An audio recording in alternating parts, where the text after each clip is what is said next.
দয়ার নবী জীবনে একবার গো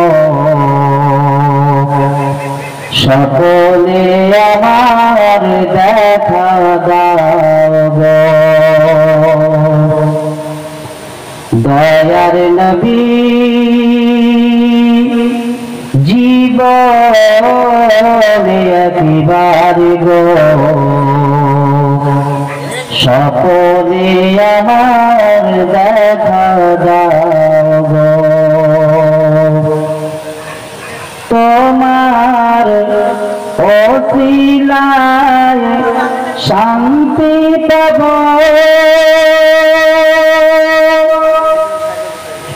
আর হেসে হেসে আমি জান্নাতে যাব।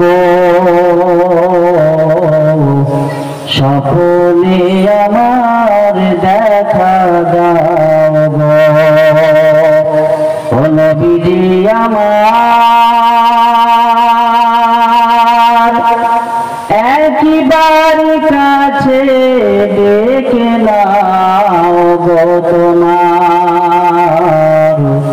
তোমার কদমে জান দিয়ে দেব। দয়ার নবী জীবনে একবার গো সকলে আমায় দেখা দাও গো। নবীকে স্বপ্নে দেখার ইচ্ছা আমাদের আছে? কি কথা বলেননি কেন? ইচ্ছা নেই? একটু জোরে আওয়াজ দেবেন। তাহলে নবীকে স্বপ্নে দেখলে তকদির খুলে যাবে, ভাগ্য খুলে যাবে, জাহান্নামে যাওয়া মুশকিল হয়ে যাবে, জান্নাতে যাওয়া সহজ হয়ে যাবে। নবীকে স্বপ্ন দেখলে মিথ্যা দেখা হবে না, সত্য দেখা হবে। বড় পীরকে স্বপ্ন দেখলে এটার মধ্যে সন্দেহ থাকতে পারে। খাজা মাইনুদ্দিন চিশতি রাহমাতুল্লাহ আলাইহি হুজুরকে দেখলে সন্দেহ থাকতে পারে, কিন্তু বিশ্বনবী হযরত মুহাম্মদ মুস্তাফা সাল্লাল্লাহু আলাইহি সাল্লামকে যখন আমরা স্বপ্নে দেখব এতে কোনো সন্দেহ থাকবে না। বলি সুবহানাল্লাহ। কারণ বিশ্বনবীর সুরাতটা শয়তান কখনো নিতে পারেনি, পারবে না। জোরে বলি সুবহানাল্লাহ। সেই জন্য আমাদের মনের সবার আশা থাকবে আল্লাহ মরণের আগে যেন আমাদের নবীর সাথে স্বপ্নে দিদার হয়ে যায়। ও মন চায় আমার হারিয়ে গেল কোথায়? ওই মদিনার পথে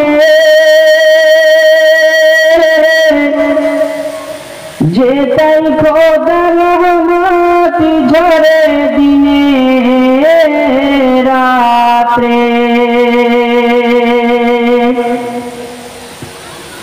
বড় পেরেশান এই মন যে আমার,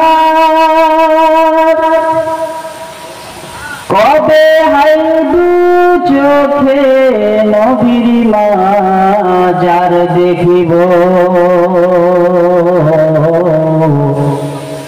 সকলে আমায় দেখা দাও গো। ও নবীজি আমার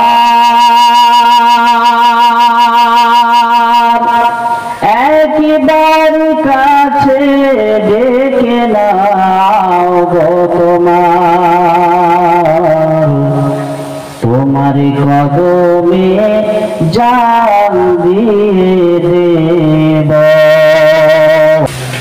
ও আশরাফুল আম্বিয়া করে পাঠালেন তোমার উন্নতি হয়ে ধন্য জীবন আমার। সবাই বলেন সুবহানাল্লাহ। আমরা যে নবীর উম্মত হয়েছি এতে আমরা খুশি না বেজার? কারণ আমরা তো সাধারণ মানুষ, অন্যান্য নবীরা পর্যন্ত আল্লাহর দরবারে আরজ করেছিল আল্লাহ যে নবী মুহাম্মদ রাসূলুল্লাহ যাকে শ্রেষ্ঠ করে সাল্লাল্লাহু আলাইহি সাল্লাম দুনিয়ার জমিনে পাঠাবেন, আমরা নবী না হয়ে যদি সেই নবীর উম্মত হতে পারতাম, আমরা আমাদের নিজেদেরকে গর্বিত মনে করতাম। আমরা সেই নবীর উম্মত হয়েছি, আমরা সবাই এতে আনন্দিত, খুশি।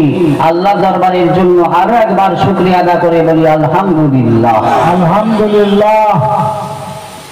হয়নি হবে না তোমার তুলনা,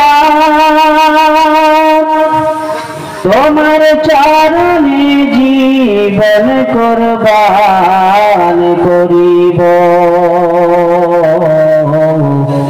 স্বপনে আমায় দেখা দাও ও নবীজি আমার,